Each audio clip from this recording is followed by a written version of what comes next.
దుబాయ్‌లో కూరగాయలు అవి వేడ దొరుకుతాయని మస్తు మంది ఇంటికాడ ఉన్నోళ్ళకి తెలక అడుగుతారు. సో, ఇక్కడ మీకు మదీనా హైపర్ మార్కెట్ కనిపిస్తుంది. అక్కడికి మనం రీచ్ అవ్వాలంటే ఇక్కడున్న మెట్రో ఇటు నుంచి దూరి అటు సైడ్ కనిపిస్తున్న దాంట్లోకెళ్ళి బయటకెళ్ళి ఈ మాల్ ఎంట్రన్స్ కావాలన్నమాట. సో, ఇది మనం ఇప్పుడు మెట్రోలో అయితే ఎంట్రీ అయినాం. మేమున్నదైతే ఎస్ఆర్ఎఫ్‌డిజి మెట్రో స్టేషన్.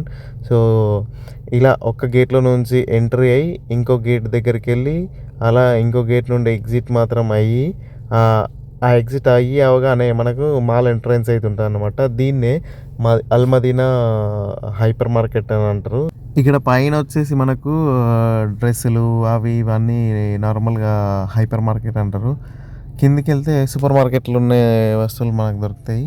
సో, ఇది చూడండి ఒకసారి. ఇది G+3 ఉంది. పైన ఏదో కొత్తగా కడుతుర్రు. పైన ఏం కడుతుర్రో తెలీదు కానీ కింద మీకు కనిపిస్తున్నాయి చూడండి. అటు సైడ్ లోపలికి ఇంకా వెజిటేబుల్స్ అవి ఇవన్నీ కనిపిస్తాయి. వాడెక్కో ఆఫర్ పెట్టినారు. ఆఫర్ ఇచ్చినట్టుంది మావా. ఈ కార్ అయితే పెట్టిర్రు. మస్తు మంది అయితే ఒట్టిగాని తిరిగేందుకు వస్తారు. ఏం కొనరు చెయ్యరు. కానీ అట్లా వేయొద్దు. వాళ్ళ గిరాకీ కావాలి కదా. మేమైతే ప్రతిసారి ఏదో ఒకటి కొంటాం. అందుకే ఇప్పుడు ఈ ₹2 లిటిల్ ఆర్ట్స్ అయితే కొన్నాం. అది ఉంది.